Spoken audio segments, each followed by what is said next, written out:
علیہ السلام کی عظمت پر درود بھیجیں محمد و آل محمد اللہم صلی علی محمد آل محمد وعجل فرجہ۔ وقت کے امام کے حضور ادائے احترام کے لیے، ان کی ظہور کی تعجیل کی دعا کے لیے انشاءاللہ ان کی نصرت کی سعادت سب کو نصیب ہو۔ درود بھیجیں محمد و آل محمد صلی علی محمد محمد وعجل فرجہ۔ فاتحہ۔ بسم اللہ الرحمن الرحیم الرحمن الرحیم مالک یوم الدین نعبد وإياك نستعين اهدنا الصراط المستقيم صراط الذين أنعمت عليهم غير المغضوب عليهم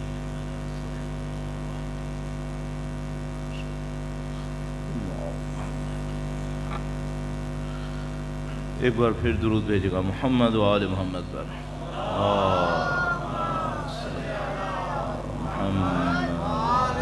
محمد وعجل فرجہ۔ اعوذ باللہ من الشیطان الرجیم، بسم اللہ الرحمن الرحیم، الحمد للہ رب العالمین، والصلاة والسلام علی سید الانبیاء والمرسلین، حبیب الہ العالمین ابی القاسم محمد صلی علی آل محمد وعجل فرجہ، وعلی آلہ الطیبین الطاہرین، سیما بقیت اللہ فی الأراضین۔ قال اللہ تعالی فی کتابہ الکریم، بسم اللہ الرحمن الرحیم، ام حسبت ان اصحاب الكهف والرقیم كانوا من آیاتنا عجبا۔ درود بھیجے گا محمد و آل محمد پر صلی علی محمد آل محمد وعجل فرجہ۔ خدا نے تعالیٰ کا انتہائی احسان، انتہائی لطف و کرم ہے، اس نے ہمیں زندگی میں بصیرت نصیب کی، اہل بیت اطہار علیہ السلام کی تعلیمات سے تعلق رستگی نصیب کی، ان کے راستے پر چلنا نصیب کیا۔ اللہ سے دعا کرتے ہیں خدایا موت تک ہمیں، قیامت تک ہماری تمام نسلوں کو اہل بیت کے بہترین جانثاروں میں قرار فرما، ان کے وارث کے ظہور کا دن دیکھنا نصیب فرما، ان کی نصرت کی سعادت نصیب فرما، اس راہ میں ایثار قربانی شہادت نصیب فرما۔ تمام دعاؤں کی قبولیت کے لیے انشاءاللہ امام کی نظر لطف کے حصول کے لیے ایک بار پھر درود بھیجیں محمد و آل محمد پر صلی علی محمد وعجل فرجہ۔ دین مبین میں، اسلام کے اندر جو انسانوں کی ہدایت کا طریقہ کار ہے وہ اس سے شاید کافی مختلف ہے جو معمولاً ہمارے ہاں معاشروں کو تبدیل کرنے کے لیے استعمال کیا جاتا ہے۔ دین نے بھی معاشرہ تبدیل کیا، دنیا کے اندر جو لوگ ہیں وہ بھی معاشروں کو تبدیل کرنے کا ذکر کرتے ہیں، اس سے قاطع نظر جو ہمارے ہاں سیاست میں تبدیلی کا لفظ اس وقت استعمال ہو رہا ہے اور پوری دنیا میں یہ لفظ استعمال ہوتا ہے۔ آپ میں سے جو لوگ دنیا کی تاریخ کو تھوڑا بہت دیکھتے ہوں گے وہ جانتے ہیں کہ 250-300 سال سے یہ لفظ استعمال ہو رہا ہے کہ ہم تبدیل کرنا چاہتے ہیں دنیا کو، اور اس سے پہلے بھی انسان اپنی زندگی کو بہتری کی طرف دیکھنا چاہتے ہیں کہ ہم کسی حالت میں ہوں تو ہم کسی بہتر حالت میں چلے جائیں۔ حکومتیں کیوں بنتی ہیں؟ لوگ حکومتوں کا ساتھ کیوں دیتے ہیں؟ بادشاہوں کا ساتھ کیوں دیتے ہیں؟ کوئی بہتری چاہتا ہے؟ اسلام کون سی بہتری چاہتا ہے؟ اسلام کس بہتری کی طرف لے جانا چاہتا ہے؟ اور جس طرف لے جانا چاہتا ہے طریقہ کار کیا ہے؟ اچھا، یہ ہمارے لیے جاننا کیوں اہم ہے؟ ظاہر اس لیے اہم ہے کہ ہم جو دین کے ماننے والے ہیں، اگر ہم وہ فیض حاصل نہ کریں تو پھر ماننے والے ہونے کا کیا فائدہ ہوا؟ تو مجھے تھوڑا سا اس کے اوپر چند منٹ عرض کرنا ہے، اور پھر انشاءاللہ اپنے موضوع سے اسے متصل کریں گے۔ اپنی صحت و سلامتی کے لیے، تمام عزادارِ سید الشہداء کی سلامتی کے لیے درود بھیجیں محمد و آل محمد پر۔ صلی علی محمد آل محمد وعجل فرجہ۔ بڑی عجیب سی بات ہے یہ، شاید مجلس میں اس کا تذکرہ کرنا شاید کسی کو irrelevant بھی لگے کہ یہ بے بنیاد سی چیز۔ یہ جو ہمارے ہاں دنیا میں بڑے بڑے شہر بنے ہوئے ہیں جو مشہور ہیں ترقی کے لیے، یہ ترقی حتیٰ وہ ہے جو دنیا میں ہونی چاہیے۔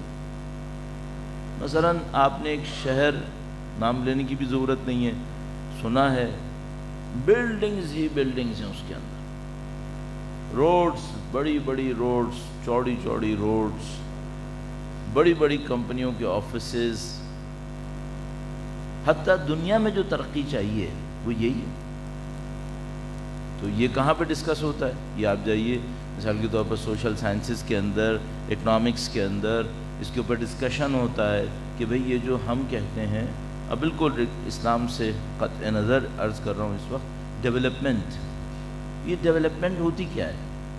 مثلا کسی ملک کی آپ کہتے ہیں اکنامک ڈیولپمنٹ، تو اکنامک ڈیولپمنٹ کا مطلب یہ ہوتا ہے کہ بلڈنگز بڑی ہو جائیں، روڈز چوڑی ہو جائیں، گاڑیاں مہنگی ہو جائیں، اس کو کہتے ہیں اکنامک ڈیولپمنٹ۔ سب جانتے ہیں کہ نہیں، یہ کھوکھلا کام ہوتا ہے، اس کو کہتے ہیں کاسمیٹک ڈیولپمنٹ، نمائشی ہے، یہ صرف میک اپ کے لیے ہوتا ہے۔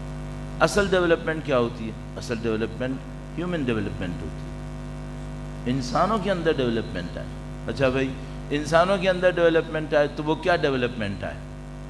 تو سمپل پیرامیٹرز سے شروع کرتے ہیں، کہتے ہیں کہ بھئی آپ کے ہاں سب لوگ ایجوکیٹڈ ہوں، ویری گڈ، سب لوگ ایجوکیٹڈ ہوں، تو مثلا اتنے پرسنٹ آپ کے پاس ماسٹرز ہوں، اتنے پرسنٹ آپ کے پاس مثلا پوسٹ ماسٹر ہوں، ڈاکٹریٹ کے اندر ہوں، اتنے پرسنٹ کے پاس فلاں اسکل سیٹ ہو، تو یہ سوسائٹی دنیا کی نظر میں ڈیولپڈ سوسائٹی ہے۔ کافی ہے اتنا دنیا کے اعتبار سے۔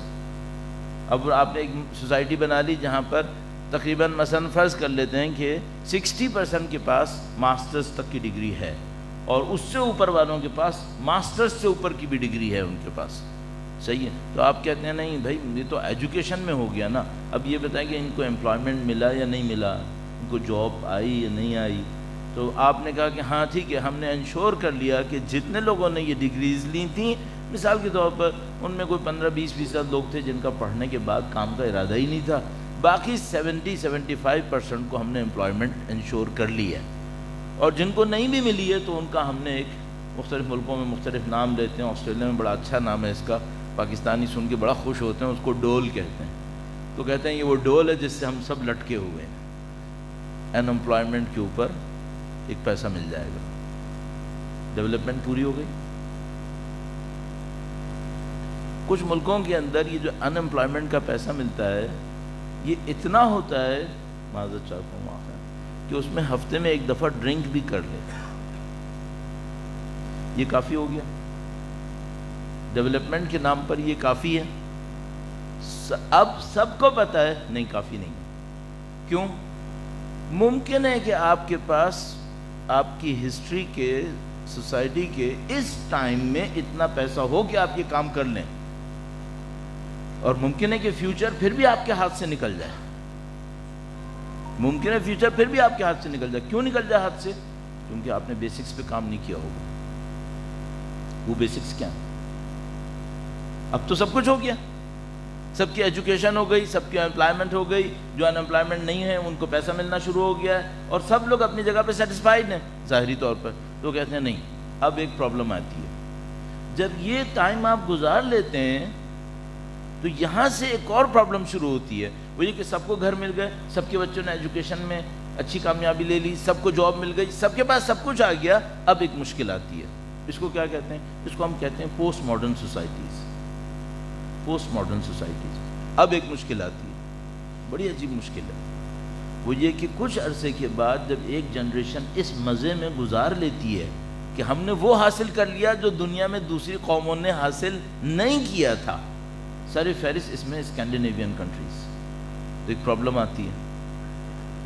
لائف ہے کس لیے؟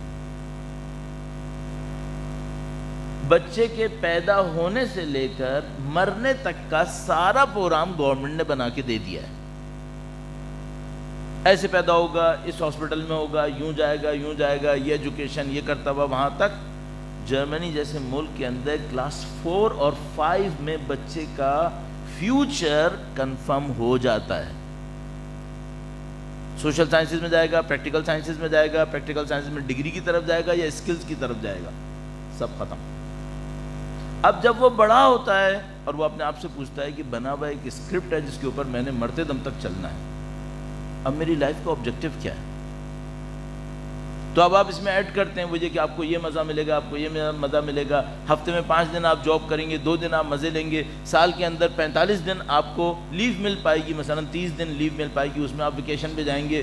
پھر آپ کا ایک گھر شہر میں ہوگا، ایک گھر جو ہے وہ چھوٹا سا آپ کا پہاڑیوں کے اوپر ہوگا، پھر ایک گاڑی آپ کے پاس ہوگی اور ایک کشتی بھی ہوگی. یہ سب کام بھی ہو گیا.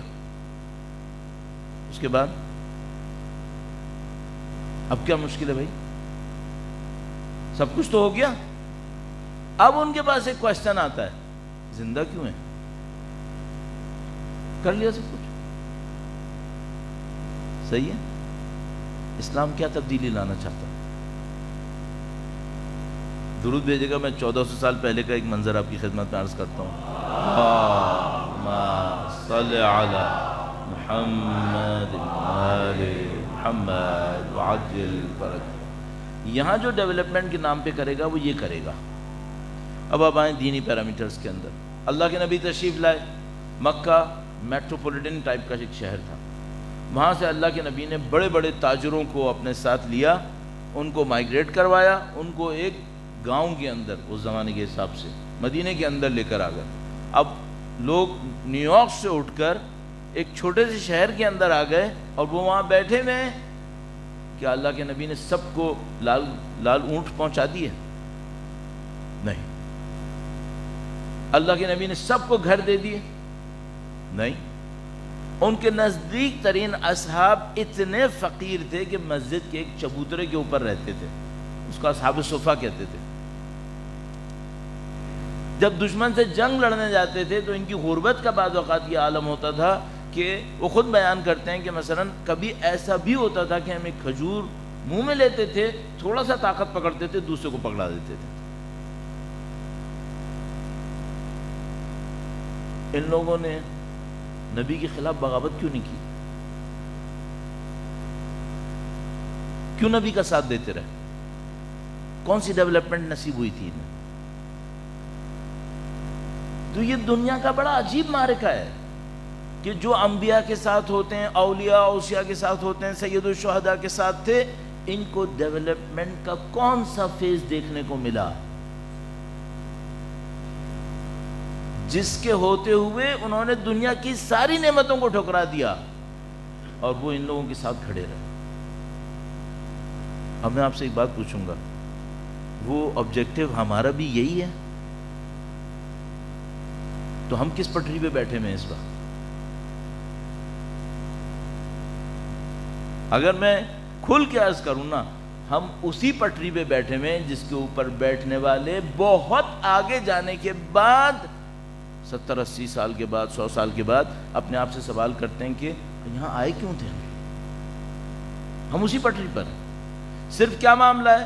دنیا کے 5%، 10% اس ڈیولپمنٹ، آرٹیفیشل ڈیولپمنٹ میں بہت آگے گئے ہوئے ہیں، اور 80-90% ان کو دیکھ دیکھ کر صرف کڑ رہے ہیں اور ان کا پیچھے بھاگنے کی کوشش کر رہے ہیں۔ کیا اس کے علاوہ کچھ اور ہے؟ اب یہاں پہ ایک سوال ہے، ہمیں کہاں جانا چاہیے تھا؟ ہمیں کس ڈیولپمنٹ پہ کام کرنا چاہیے تھا؟ اچھا، اب ممکن ہے کوئی یہاں پر کوئی ایسا بیٹھا اور وہ کہ مولانا پہلے ہی مسلمان بہت پیچھے ہیں اور آپ لوگ ایسی باتیں کر کے ان کو اور پیچھے کر دو گے۔ یہ بات کا مسئلہ ہے سمجھنے کا کہ اگر ہم دین کی بتائی ہوئی ڈیولپمنٹ پر جائیں گے، دنیا ملے گی یا نہیں ملے گی، ملنا ہے یا نہیں ملنا ہے؟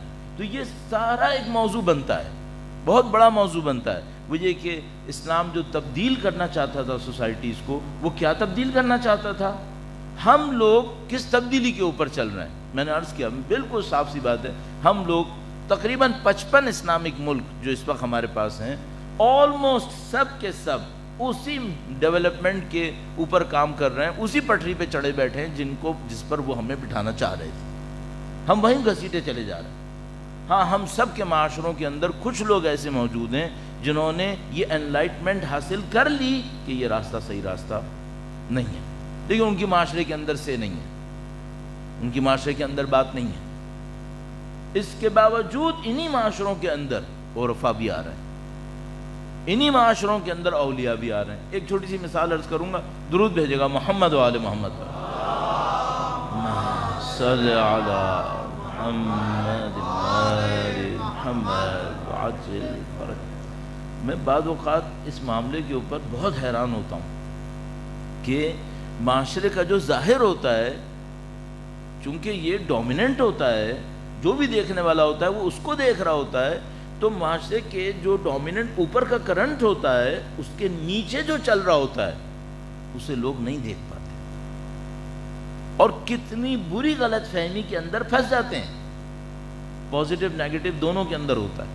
قرآن کریم نے ایک مثال فرمائی ہے، فرمایا کہ کبھی جب بہت زیادہ تیز بارش آتی ہے، جیسے کہ آج کل آ رہی ہے، تو کہا کہ ندی نالے بہنے شروع ہو جاتے ہیں جو خشک پڑے ہوتے ہیں، تو ان میں خس و خاشاک بہنے لگتا ہے، جیسے کنکر اور پتہ نہیں لکڑی کے ٹکڑے اور یہ پتے اور سب، یہ سب بہنا شروع ہو جاتے ہیں۔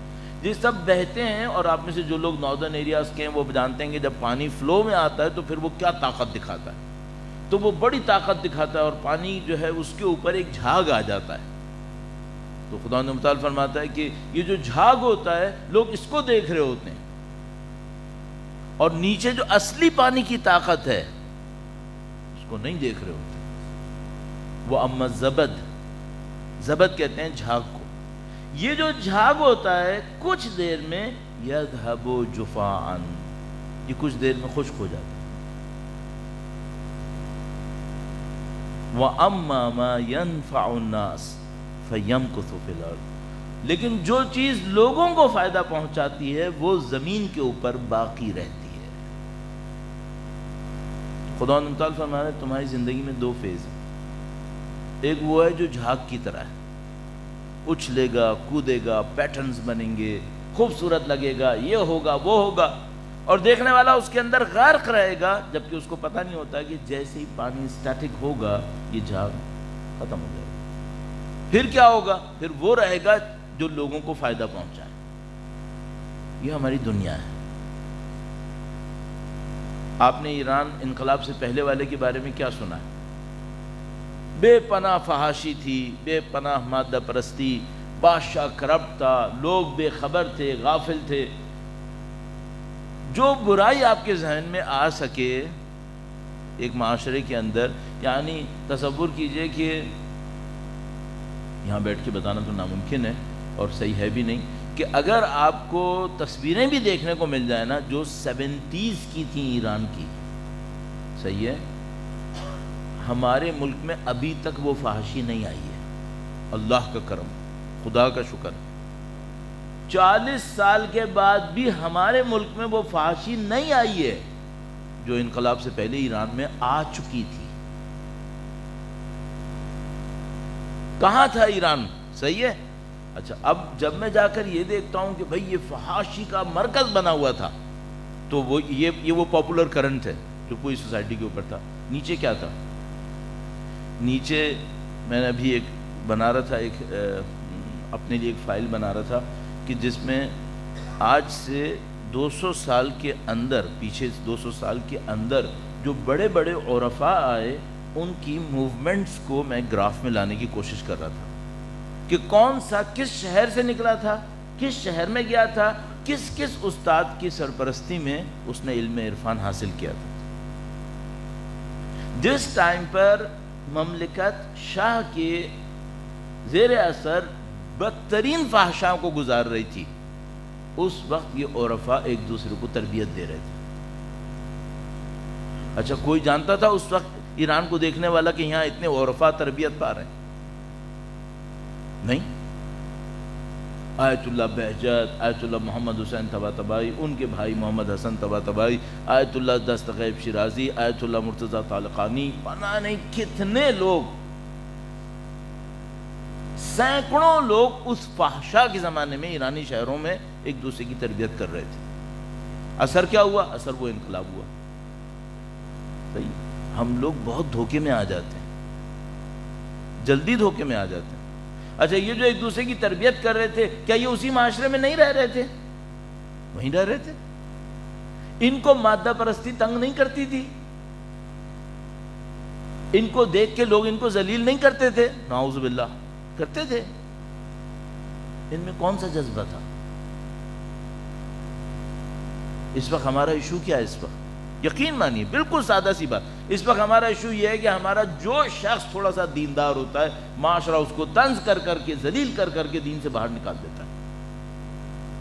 جو حرام نہیں کھاتا اس کو بیوقوف کہتے ہیں، جو طاقت کا فائدہ نہیں اٹھاتا اس کو احمق کہتے ہیں، اور جو ان دنیا پرستوں کی طرح نمائش نہیں کرتا اس کو بے ڈھنگا انسان کہتے ہیں. یہ جو عرفاء تھے انہوں نے کیا کیا تھا؟ ان کو کچھ سمجھ میں آ گیا تھا. جو سمجھ میں آیا اس کے اوپر اتنے مطمئن ہوئے کہ دنیا بھر ان کو ہمارے لفظوں میں خوار کرتی رہی، یہ نہیں ہلے. اور ان کے پاس وہ طاقتیں تھیں کہ اللہ جانتا، ایسی طاقتیں تھیں جو ہمارے یہاں کسی کے پاس اس کی مثلا سمجھ لو روپے میں 1 پیسہ بھی ہو 1% آف 100 تو وہ اچھل کے پورا بازار گرم کر لے گا یہاں پہ کہ میں یہ ہوں، میں وہ ہوں. اور ان کے پاس تھا سب کچھ، وہ ہلے نہیں تھے. اس کو کہتے ہیں ڈیولپمنٹ. آپ اس پہ کام کریں. یہ جو کام ہونا ہے یہ ہے اسلام کا تبدیلی کا طریقہ کار. وہ فیز آف لائف کو جو مینٹالٹی کا سارا پیٹرن ہے، اپروچ ہے، اسے چینج کرتا ہے. جب وہ اپروچ چینج ہو جاتی ہے پھر ہر کام آسان. اب میں ایک مثال عرض کرتا ہوں عرفاء کی تربیت میں سے. درود بھیجے گا محمد وآل محمد پر. صلی علی محمد آل محمد وعجل فرجہ. کچھ عرصے سے پہلے ایک کتاب پڑھ رہا تھا. اچھا جب انسان کوئی بہت اچھی کتاب پڑھ رہا ہوتا ہے تو اس کے ٹرانس میں آ جاتا ہے، اور جہاں بیٹھو پھر وہی کتاب میں سے کچھ نہ کچھ انسان کی زبان سے نکلتا ہے. تو میں بعض اوقات یہ کرتا ہوں کہ کوئی کتاب بہت اچھی ہو تو میں اس کو آخری صفحے پڑھنے میں دیر لگا دیتا ہوں، اس کو چھوڑ دیتا ہوں. کیوں؟ تاکہ میں آہستہ آہستہ پڑھوں اور اس کا اثر جلدی میرے اوپر ختم نہ ہو. تو ایک کتاب مجھے ملی، اس میں کوئی 300-400 صفحے تھے. جب میں نے تقریباً 300-350 صفحے پڑھ لیے، میں نے کہا بس اس کا مطلب یہ ہے کہ اب میں اس کو تھوڑا سا رکھ دیتا ہوں، 1-2 مہینے بعد اٹھاؤں گا. یہ کتاب جو ابھی آخری ذکر کر رہا ہوں یہ آیت اللہ سید علی قاضی طباطبائی، یہ آیت اللہ عظمیٰ مرحوم بہجت علی اللہ مقام شریف ان کے استاد تھے. اور ان کے جو شاگرد تھے وہ ہیں جو اس وقت نامی گرامی ترین لوگ تھے. مثلا علامہ محمد حسین طباطبائی المیزان کے مصنف، آیت اللہ دستغیب شیرازی. اب ذرا سوچنا کہ یہ لوگ تبریز نامی ایک چھوٹے سے شہر کے جو اس زمانے میں برائی میں پھنسا ہوا تھا، وہاں کے نکلے ہوئے لوگ تھے ان میں سے کئی. اور آپ جو میں یہاں بیٹھے ہیں پاکستان میں، دنیا بھر میں جو اہل بیت کے چاہنے والے بیٹھے ہیں، ان سب کے اوپر ان کی کسی نہ کسی کتاب کا کوئی نہ کوئی اثر ہوا ہے. مثلا جو بھی یہاں پہ بیٹھا ہوا ہے میرے خیال میں 70-80% نے کم سے کم آیت اللہ دستغیب شیرازی کا نام سنا ہوا ہے، آیت اللہ بہجت کا نام یقیناً سنا ہوا ہے۔ کیا طاقت ہے یہ؟ نہ ان لوگوں نے اپنی ویب سائٹس کھولی، نہ ان لوگوں نے اپنی کوئی اسٹیجز بنائے، کچھ نہیں کیا، یہ سب خدا نے خود ان کے لیے کیا ہے۔ کیا تھا ان لوگوں کے؟ تو آیت اللہ قاضی طباطبائی، سید علی قاضی طباطبائی، وہ بھی ان کے رشتہ دار بھی تھے علامہ محمد حسین طباطبائی کے، تو وہ تربیت کرتے تھے اور خود انتہائی غریب انسان تھے، انتہائی غریب انسان، اتنا غریب میں قسم کھانے کو تیار ہوں، اگر ہمارے معاشرے میں کوئی اتنا غریب ہوگا نا، آپ تو مجھے یہاں بیٹھنے کی اجازت دے رہے ہیں، اگر وہ آتے تو نہیں دیتے ہم لوگ، میں بتا رہا ہوں اتنی غربت میں تھے۔ یعنی ایسا بھی ہوا تھا کہ کرائے کے جس گھر میں رہتے تھے اس میں مالک مکان نے نکال کر روڈ پہ بٹھا دیا تھا ان کے بیوی بچوں کو کہ جاؤ یہاں سے، اور وہ شاگرد ان کے ساتھ آتا ہے، وہ کہتا ہے کہ استاد یہ کیا ہوا؟ کہا میں نے کرایہ نہیں دیا، اس نے باہر نکال دیا۔ تو وہ تو صحیح ہے لیکن یہ ہوا کیوں؟ یعنی وہ کہہ رہا ہے کہ بھائی زمین آسمان کی طاقت تمہارے ہاتھ میں آئی ہوئی ہے، تم ادھر سے اشارے کرتے ہو تو یہ ہو جاتا ہے وہ ہو جاتا ہے، یہ کرائے کے مسئلے میں کیوں پھنسے ہوئے ہو؟ تو انہوں نے کہا کہ شاید خدا یہ سمجھ رہا ہے کہ میں اتنا اچھا ہو گیا ہوں کہ میرے اوپر اس مصیبت کا اثر نہیں پڑے گا۔ کہہ رہے ہیں خدا یہ سمجھ رہا ہے کہ میں اتنا اچھا ہو گیا ہوں کہ میرے اوپر اس مصیبت کا اثر نہیں پڑے گا۔ کیا لوگ تھے یہ؟ طاقت کا کیا عالم تھا؟ تربیت کیسے کرتے تھے؟ ایک شاگرد ان کا بنا، وہ خود بہت بڑا کوئی کیا بولوں کرامات دکھانے کا ماہر انسان تھا۔ تو وہ ایک جگہ پہ چل رہے تھے، وہ ان کے ساتھ ساتھ چلنا شروع ہوا۔ اس نے کہا میں نے آپ کا نام سنا ہے اور میں نے اتنی عرصی اتنی عمر گزار دی ہے اور میں چاہتا ہوں آپ میری تربیت کریں، اور وہ خود بہت بڑا ایک کرامات کے حساب سے، طاقت کے حساب سے۔ تو انہوں نے کہا کہ ہاں میں تربیت تو کرتا ہوں۔ اب وہ بالکل فری اسٹائل میں کام کرنے والا ہے، لنگڑا کے چلتے تھے، ایک اسٹک ان کے ہاتھ میں ہوتی تھی، کوئی ان کا حال ہولیا دیکھے گا نا تو میں بتا رہا ہوں تو سلام بھی شاید نہیں کرے گا، اتنی عجیب حالت میں رہے وہ زندگی بھر۔ تو وہ اور اسی عالم میں سب کچھ جاننے والے، پہچاننے والے۔ تو وہ ساتھ ساتھ چل رہے ہیں، اس کے ساتھ ہی ایک نہر سی چل رہی تھی جو نجف سے کربلا کے راستے میں، جو مشہور راستہ، اس کے علاوہ ایک اور راستہ ہے، اس میں ایک نہر بھی چل رہی ہوتی ہے۔ تو وہ جو نیا طالب علم بننا چاہتا تھا ان کا شاگرد، وہ بھی ایجڈ آدمی، تو اس نے کہا کہ آپ میری تربیت کریں۔ اب یہ جانتے ہیں یہ آدمی کون ہے کہ بھئی یہ کیا ہے، کس طریقے سے ہے؟ کہنے کہ ہاں میں تربیت تو کرتا ہوں لیکن یہ ہے کہ پہلے بتاؤ کماتے کہاں سے ہو؟ تو اس نے کہا کہ اس کا کیا ذکر ہے؟ تو کہا نہیں، میری تربیت میں جو بھی رہتا ہے جب تک وہ حلال نہیں کماتا اور اپنی محنت سے نہیں کماتا میں اس کو اپنا شاگرد نہیں بناتا۔ اچھا یہ اپنے ہر شاگرد سے یہ کہتے تھے کیا؟ نہیں۔ اس سے کیوں کہہ رہے تھے؟ اس نے خود بعد میں بتایا، کہنے لگا اصل میں انہوں نے مجھے اس لیے کہا تھا کہ بہت عرصے سے میرے اندر ایک کرامت آ گئی تھی، جو میں سوچتا تھا وہ مجھے مل جاتا تھا۔ کہنے لگا میرے اندر یہ تھا، تو میں کام کاج کچھ نہیں کرتا تھا، میں سوچتا تھا آج دوپہر مجھے مچھلی کھانی ہے، وہ مچھلی نے آنا ہے۔ میں اگر سوچ لوں نا رات کو مجھے سونا چاہیے تو سونا آئے گا۔ کہنے لگا میں نے دیکھا مجھے کمانے کی ضرورت ہی نہیں، جب خود ہی خدا بھیج رہا ہے، اور میں کوئی حرام نہیں کروں گا، صرف سوچوں گا کہ یہ چاہیے، مل جائے گا، تو بلا جو میں کمانے کی کیا ضرورت ہے، اپنا وقت عبادتوں پہ لگاتا تھا میں۔ تو انہوں نے پہلا سوال اس سے یہ کیا، کماتے کہاں سے ہو؟ تو اس نے اب ٹالنے کی کوشش کی، اس کو پتا تھا کہ ان کو بھی سمجھ میں آ گیا کہ میں کیا کر رہا ہوں۔ تو کہنے کہ جب تک حلال نہیں کماتا نا کوئی، میں اس کو ساتھ نہیں رکھتا اپنے، جاؤ کچھ اور کرو۔ اس نے کہا کہ نہیں میں آپ کے ساتھ چلنا چاہتا ہوں۔ کہنے کہ بتاؤ کہاں سے کماتے ہو؟ اور وہ کیا کرتا، اس نے یوں ہی اپنے استاد کو دیکھا، ایک مچھلی کود کر دونوں کے سامنے گر گئی، کہا ایسے کماتا ہوں، جو چاہتا ہوں ہوتا ہے۔ دیکھیں ابھی میں نے چاہا مچھلی آئے، مچھلی کود کے آ گئی سامنے۔ انہوں نے مچھلی ہاتھ میں اٹھائی، پانی میں ڈالا، کہ اگر ہمارے ساتھ چلنا ہے تو نہیں ہوگا۔ کہنے لگا میں سارے راستے کوشش کرتا رہا دوبارہ مچھلی آ جائے، نہیں آئی، نہیں آئی۔ اور پھر کہنے کہ آخر راستے کے نزدیک آ کر انہوں نے مجھ سے کہا بھائی ساتھ چلنا ہے نہیں چلنا ہے، یعنی ٹرائی کر لی نا، نہیں آ رہی مچھلی، اب بتاؤ یہ قربانی دے کے ساتھ چلو گے یا نہیں چلو گے؟ تو اس نے کہا میں نے اپنے دل میں سوچا کہ میں تو ساری زندگی کرتا آ رہا ہوں، اس کا مطلب ہے اگر میں ابھی ان کے ساتھ نہیں چلا تو میں ساری زندگی یہیں پہ رکا رہوں گا اور مجھے اس کو قربان کرنا پڑے گا۔ یہ ڈیولپمنٹ ہے، یہ رائٹ ڈیسیشن تھا کہ اگر میں ان کے پیچھے نہیں چلا تو میں جادو میں مبتلا رہوں گا، یہ جادو مجھے ملا رہے گا، لیکن میں انسان نہیں بنوں گا جو مجھے بننا چاہیے تھا۔ صحیح ہے؟ کاش ہمیں یہ سمجھ میں آئے، جو ہمارا اصلی ٹاپک ہے نا وہ یہ ہے کہ ہمیں کب یہ سمجھ میں آئے کہ اس کے پیچھے بھی کچھ ہو رہا ہے۔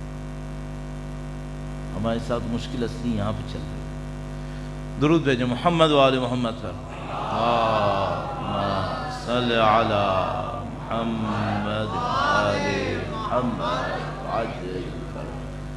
اچھا اب فرض کر لیتے ہیں کہ بھئی نام یہاں کوئی علی قاضی ہے، نہ یہاں کوئی محمد حسین طباطبائی، کریں کیا؟ یہاں تو خالی ہے میدان، ہم لوگوں کے حساب سے میدان خالی ہے۔ اچھا جہاں کسی دیندار سے سوال کرو، بات کرو، مجھ جیسے بھی اگر کوئی پوچھے تو میرے ذہن میں یہ آتا ہے اگر میں پاکستان نہ آتا نا 96 میں اور میں قم میں رہتا تو شاید میں بھی بہجت ہوتا،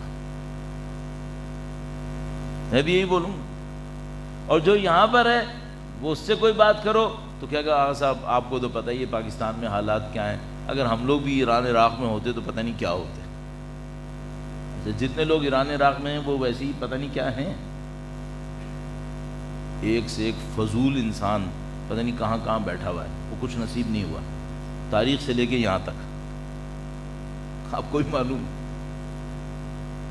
اس کا مطلب ہے لوکیشن کا اثر نہیں ہے، یہ گوگل میپ نہیں ہے کہ لوکیشن آپ کی طے کرے گی کہ آپ کہاں ہیں، آپ کہیں پر بھی ہوں، آپ کا جو زندگی کا سوچنے کا طریقہ کار ہے یہ طے کرے گا آپ کہاں پر ہیں۔ پہلے آپ اس کو صحیح کریں، آپ کی سیٹلائٹ لوکیشن کچھ طے نہیں کرے گی، آپ کی روحانی معنوی ترقی یہ طے کرے گی کہ آپ کہاں پر ہیں۔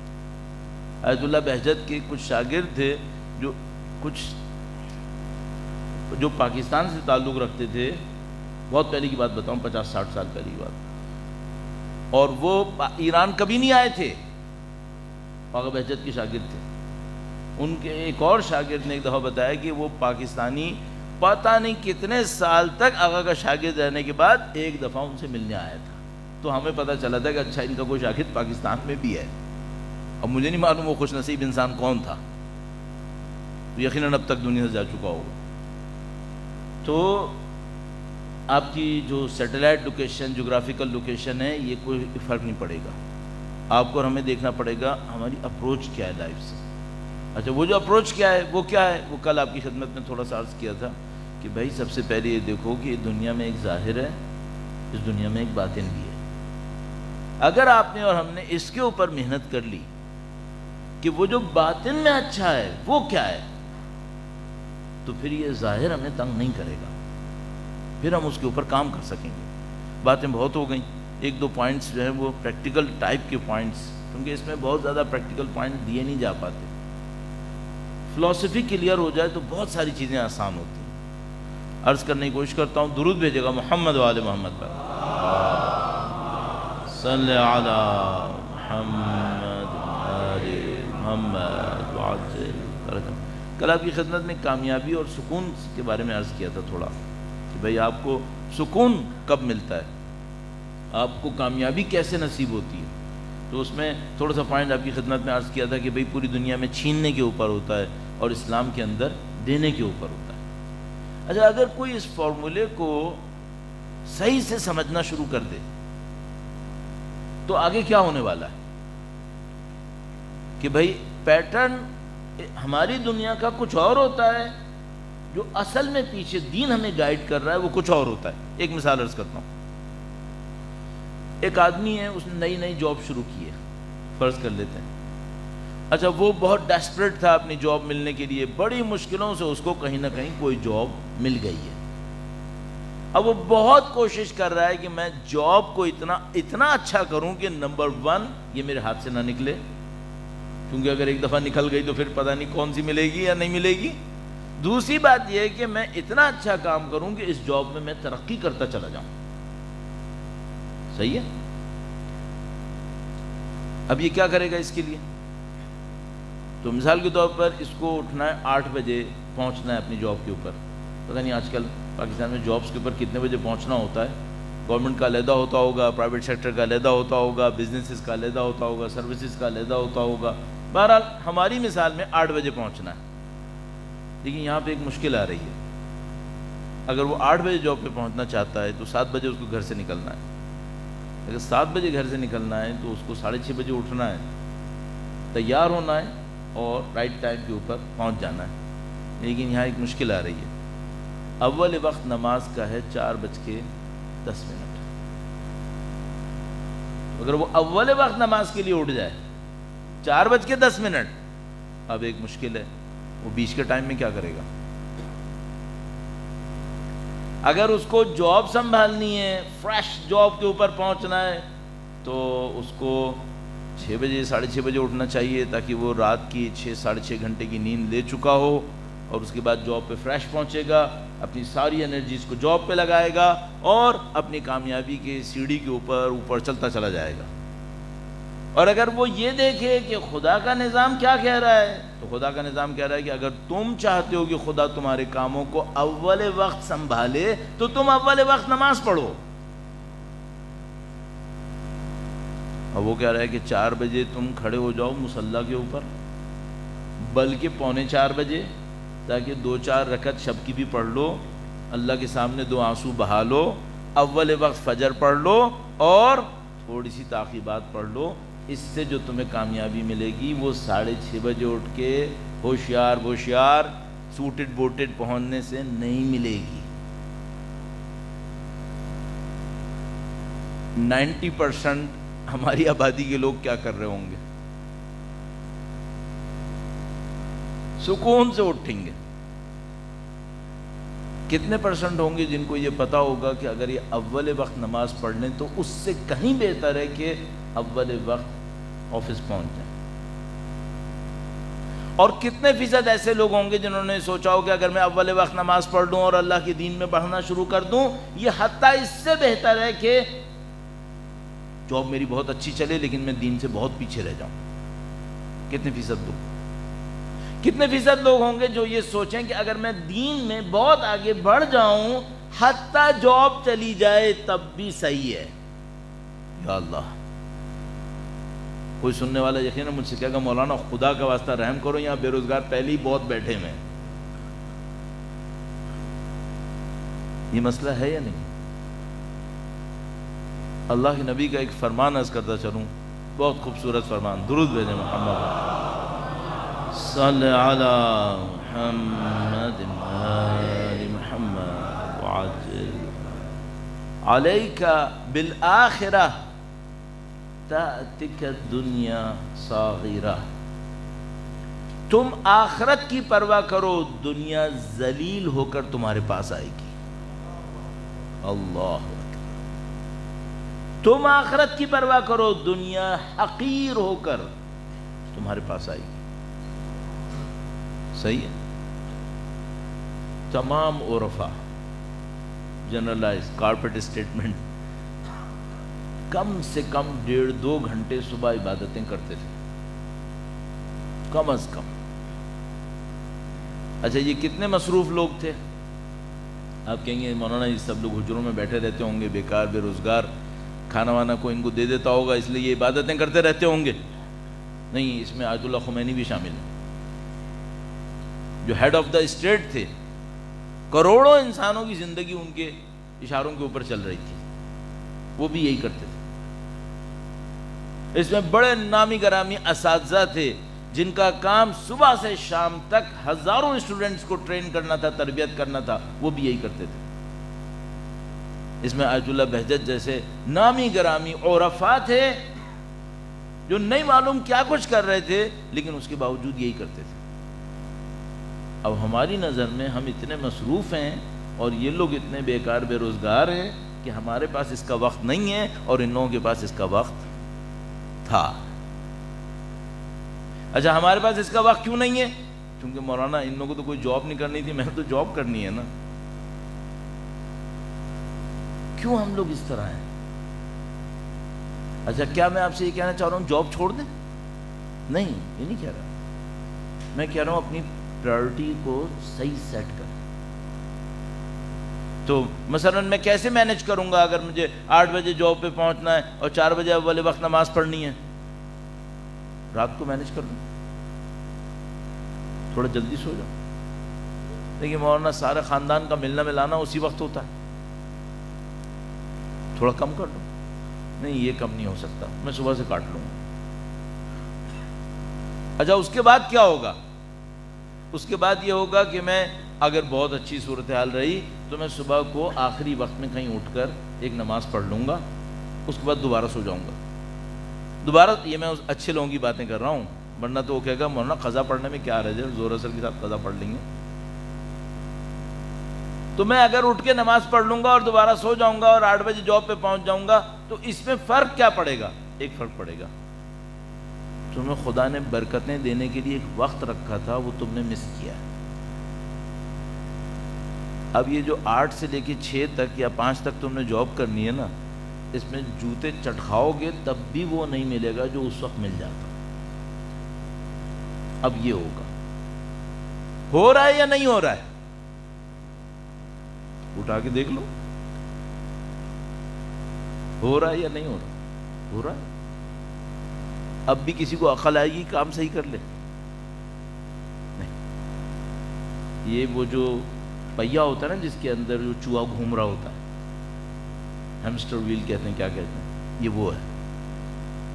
یہ پہیا گھماتا رہے گا اور کبھی اس چوہے کو سوچنے کا موقع نہیں دے گا کہ بیٹا تم نہیں چل رہے ہو، تم وہیں کھڑے ہو، پہیا گھوم رہا ہے، تمہاری کوئی ڈیولپمنٹ نہیں ہو رہی۔ یہ ہمارے ساتھ ہو رہا ہے۔ اگر آپ کو اور مجھے اپنی ڈیولپمنٹ پہ کام کرنا ہے، آپ کو یہ جو دنیا نے ہمیں پیٹرنز بنا کے دیے ہیں، نہیں کہہ رہا بے جاب کے بغیر زندگی گزارنی ہے، کام کے بغیر، کب میں کہوں گا؟ وہ تو آیت اللہ قاضی طبع بھائی فوراً کہتے تھے سب سے پہلے حلال کماؤ، حلال کماؤ، اس کے بغیر نہیں آنا میرے پاس، جو شرط ہے اسلام کے اندر۔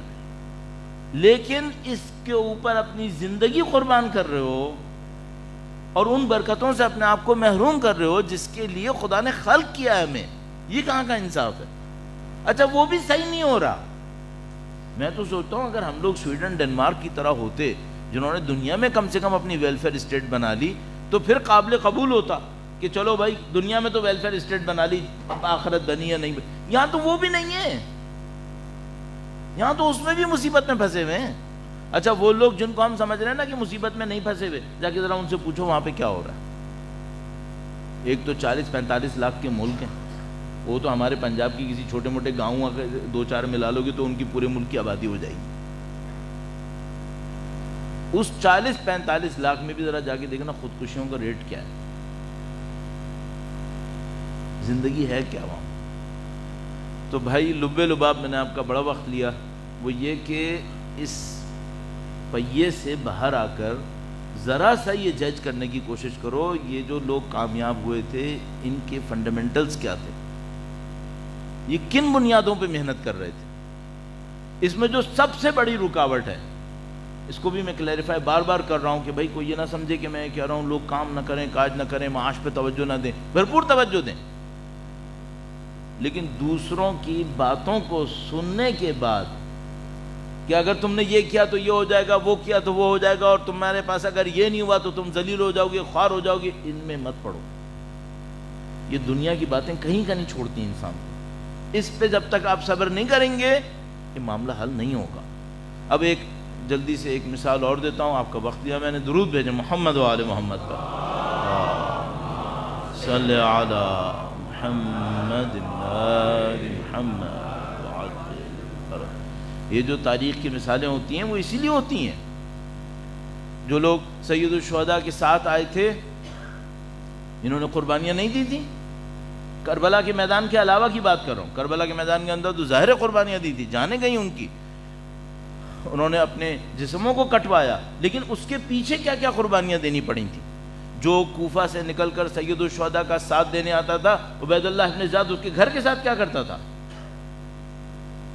گھروں کو لٹرلی بنی امیہ کے اصولوں میں سے ایک تھا کہ اگر کسی نے امیر المومنین کے فضائل کو بیان کیا، اس کو گھر کے بیچ میں کھڑا کر کے دیواریں اس پہ گرا دی گئی. یہ روٹین تھا. کتنے ہی لوگ جلیں مریں اسی طریقے سے کہ بہرحال ان کو سزائیں ملی ہیں اس بات کے اوپر کہ انہوں نے کیوں اہل بیت اطہار علیہ السلام کا ساتھ دیا. ہم بات کرتے ہیں چھوٹی موٹی قربانیوں کی. یہ جو ہم اور آپ یہاں بیٹھے ہیں 1400 سال کے بعد عزا منا رہے ہیں، مجھے تقریباً یقین ہے جتنے بھی لوگ یہاں پر موجود ہیں ان کے اجداد نے ناقابل تصور قربانیاں دی ہوں گی. پوچھیں جا کے پیچھے کیا ہوا ہے. اب ان باتوں کو چھیڑنا جو ہے وہ بعض اوقات کسی کو اچھا نہ لگے اور وہ سوچے کہ مثلا یہ باتیں بہت پرانی ہو گئیں، لیکن نہیں معلوم ہم لوگوں کو کیا کچھ ہوا ہے. گاؤں کے گاؤں پوری زندگیاں اپنی دے کر اس بات پہ آئے یہاں پر، سب کچھ لٹا پٹا کے. ابھی بھی نشانیاں ہمارے پاس بہت ساری موجود ہیں. بہرحال تم جو لب لباب ہے عزیزان محترم، وہ یہ کہ ظاہر کا دھوکہ مت کھائیں. اپنے دین کے اندر جو تعلیمات آپ کو اس کے پیچھے لے جانے والی ہیں ان پہ بھی توجہ دیں. آپ کو اپنی زندگی کی برکتیں چاہیے، فنڈامنٹلز پہ کام کریں. فنڈامنٹلز کیا کہتے ہیں؟ فنڈامنٹلز یہ کہتے ہیں، پھر آپ کہیں گے مولویوں کی طرح بات شروع کر دیتے ہیں یہ لوگ. فنڈامنٹلز یہ کہتے ہیں نماز اول وقت پڑھو، کچھ بھی کرو اول وقت پڑھو. قربانی دو، نیند کی قربانی دو، کسی اور چیز کی قربانی. کیا قربانی دینی پڑے گی؟ بھائی زیادہ سے زیادہ یہ ہوگا لوگ رات کو 12 بجے تک مزے کر کر کے سو رہے ہوں گے، تمہیں 10 بجے سونا پڑے گا. قربان کرو. بغیر قربانی کی کسی کو کچھ نصیب نہیں ہونا ہے. اور میں یہ نہیں کہہ رہا ہوں کہ مثلا اب کچھ لوگ یہ کرتے ہیں پھر دن میں ایکسٹریمزم دکھاتے ہیں. میں مجبور ہو کے اس کی کلیریفیکیشن کے لیے پھر آ گیا. وہ یہ کہ مثلا وہ کیا کرتے ہیں، وہ کہتے ہیں ٹھیک ہے اب ہم دین کے اوپر کام کریں گے لیکن اب ہم سے دنیا نہیں مانگنا. تو وہ عضو معطل بن جاتے ہیں، پیرالائزڈ آرگن بن جاتے ہیں سوسائٹی کے لیے. نہیں، یہ دین کبھی بھی نہیں کہتا ہے کہ وہ کیا کہ ٹھیک ہے میں ساری رات عبادت کروں گا، صبح کو نماز پڑھوں گا، یہ کروں گا وہ کروں گا، پھر جو میں سوؤں گا تو ظہر پہ اٹھوں گا، اور پھر جو عبادتوں کا سلسلہ نکالوں گا تو پھر میں مغرب کے اوپر اٹھوں گا، اور میرے گھر بار کا خرچہ چلو میرا بڑا بھائی ہے نا اس کے پاس تھوڑا پیسہ ہے وہ اس کو تھوڑا سا سنبھال لے گا.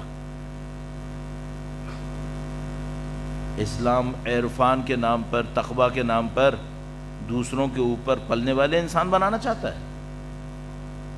ہرگز نہیں. اسلام کہتا ہے رزق حلال کماؤ.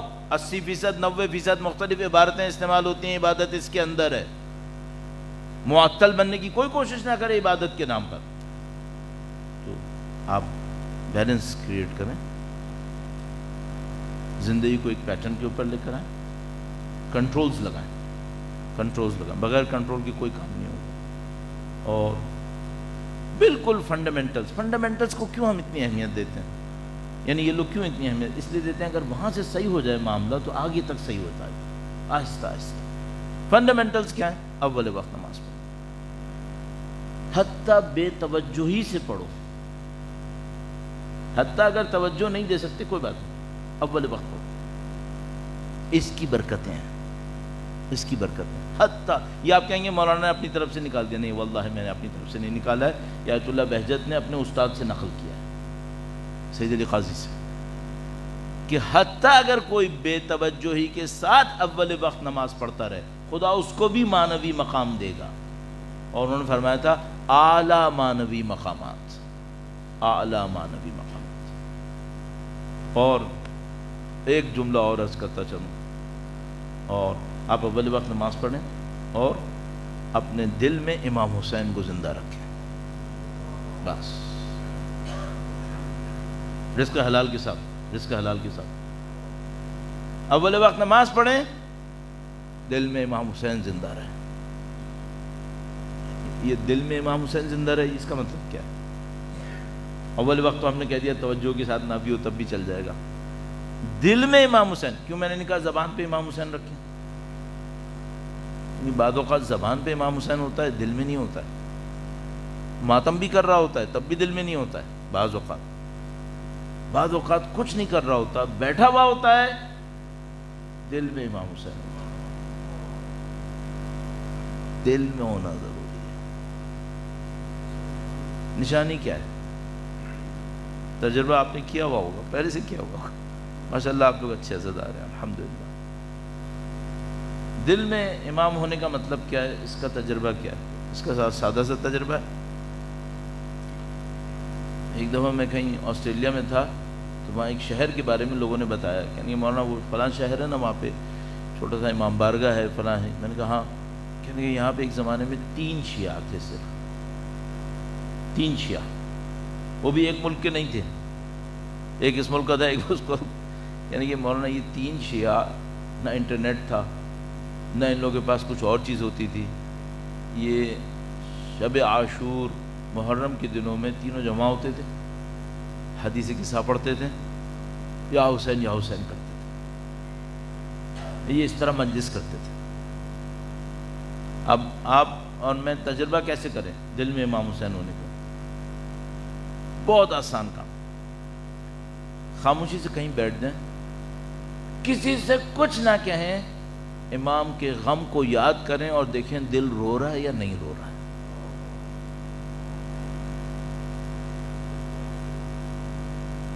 یہ تجربہ ضرور کیجئے گا، خاموشی سے بیٹھ جائیں گے، کوئی کیسے نوحہ نہ لگائیں، مجلس نہ لگائیں، کچھ نہ کریں۔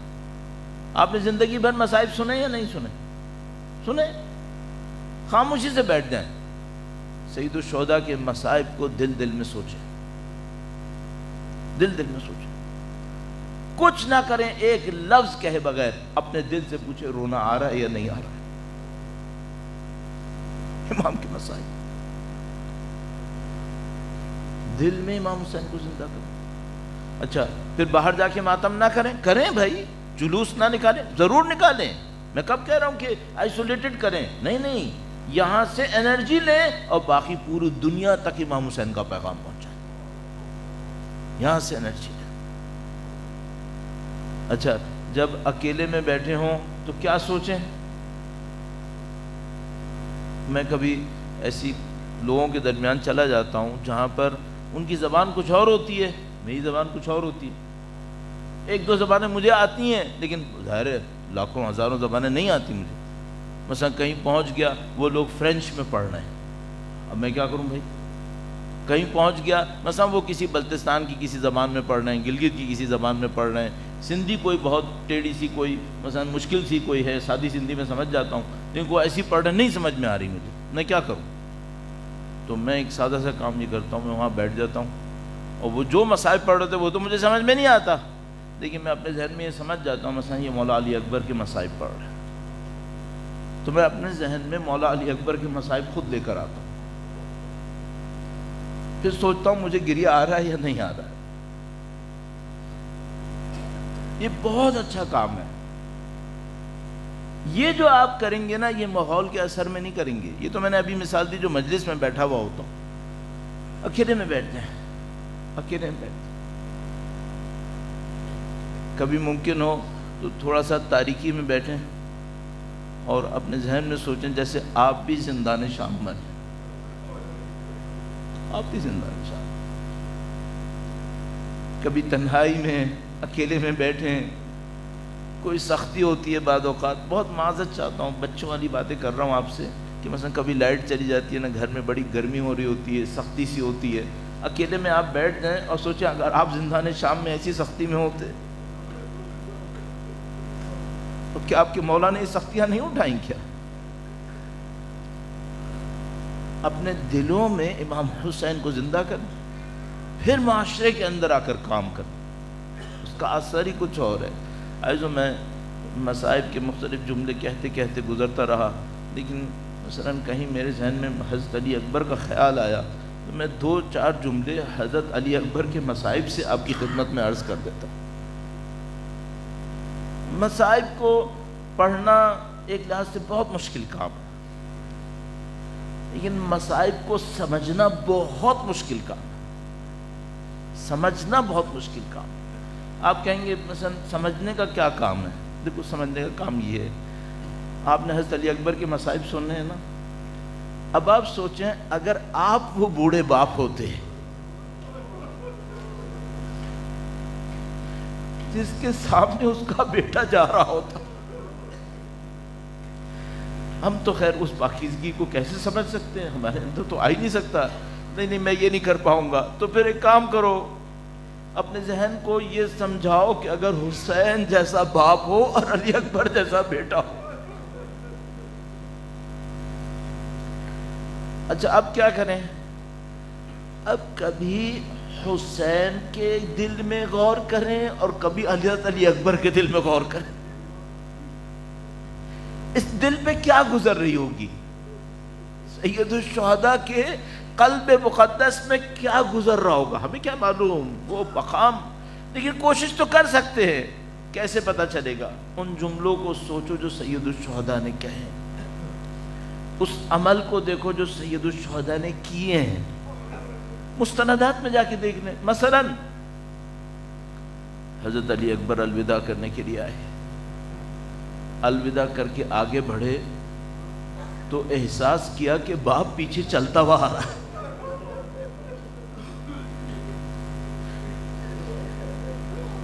سید الشہداء نے گویا حضرت علی اکبر سے ایک جملہ کہا تھا، گہرائی میں جا کے سنیے، گہرائی میں جا کے سوچے کیا کہا اور مطلب کیا ہے، دل میں کیا ہو رہا ہوگا اس وقت۔ علی اکبر سے کہا بیٹا دشمن تک پہنچنے سے پہلے مجھے مڑ مڑ کے دیکھتے رہنا۔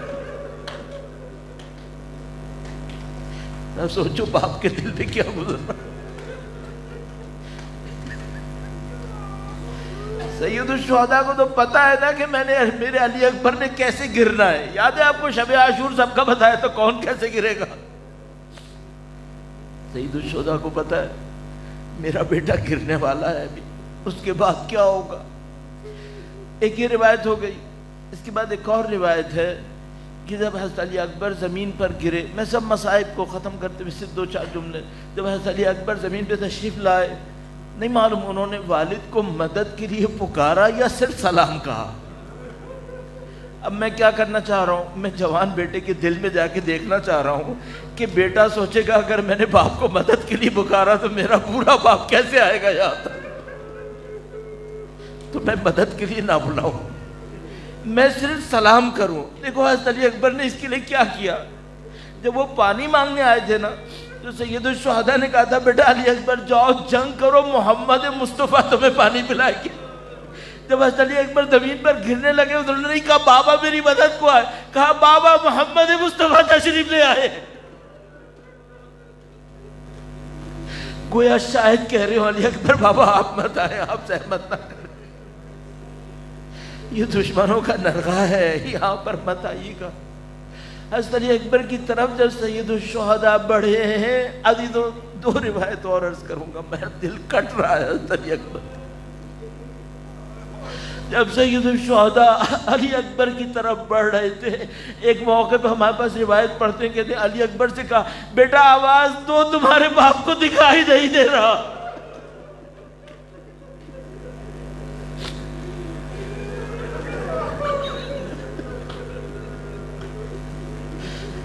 آواز تو دکھائی نہیں۔ اللہ اکبر۔ حضرت علی اکبر کی لاشے پر پہنچے، ایسو بہت دفعہ ہم نے مصاحب میں سنا ہے، برچی کا معاملہ تھا، ایک برچی سید الشہداء نے علی اکبر کے سینے سے نکالی ہے۔ ایسو ایک عجیب روایت ہے ہمارے پاس، بڑی عجیب روایت۔ نفس المحموم میں شیخ عباس قمی، وہی شیخ عباس قمی جن کی مفاتیح الجنان آپ پڑھتے ہیں نا، اسی کے اندر یہ روایت لکھی ہوئی ہے۔ لکھا ہے کہ جب علی اکبر کے نزدیک سید الشہداء پہنچے تو سید الشہداء نے گویا یہ منظر دیکھا، لکھا ہے دشمن کی تلواریں اور نیزے اوپر گرتے تھے اور نیچے آتے تھے۔ علی اکبر کے اوپر اتنے وار کیے شمشیروں اور نیزوں کے، میں روایت ابھی عرض کرتا ہوں، عزیز و بعض محدثین مؤرخین یہ کہتے ہیں کہ جب حضرت سید الشہداء علی اکبر کو اپنے سینے سے لگا کر لاشا گھسیٹ رہے تھے تو پیچھے سے لعین اکبر کے لاشے پر یہ مار رہے تھے۔ شیخ عباس قمی نے عربی کی روایت لکھی ہے، فَقَتَلُوهُ إِرْبًا إِرْبًا، علی اکبر کو ٹکڑے ٹکڑے کیا ہے۔ اب کسی بوڑھے باپ سے پوچھنا کہ اپنے جوان کا لاشا اٹھانا کیسا ہے، نہیں لاشا اٹھانا نہیں، اس لاشے کو اٹھانا جس پر دشمن ضربے لگا رہا تھا۔ الا لعنت اللہ علی القوم الظالمین وسيعلم الذين ظلموا أي منقلب ينقلبون۔ پروردگارہ تجھے واسطہ مولا علی اکبر کے مصائب کا، وارث حسین امام زمانہ کے ظہور میں تعجیل فرما، ان کا لشکر دنیا میں جہاں کہیں بھی ہے اس لشکر کی طاقت توانائیوں میں اضافہ فرما، ہمیں ان سے متصل ہونے ان کی نصرت کی سعادت نصیب فرما، اس راہ میں شہادت نصیب فرما، قیامت تک ہماری تمام نسلوں کو قرآن و اہل بیت کے تابعداروں جانثاروں وفاداروں میں قرار فرما۔ ایک بیمار رضا چنائی صاحب کی شفا کے لیے درخواست کی گئی ہے، خدا سے دعا کرتے ہیں خدایا بحق مولا امام زین العابدین ان کو اور تمام مرضائے اہل بیت اطہار کو شفائے کامل نصیب فرما۔ اہل بیت اطہار علیہ السلام کی اس نظر لطف کے حصول کے لیے، عزاداری کی قبولیت کے لیے اور امام کی تعجیل کے لیے درود بھیجے محمد و آل محمد پر۔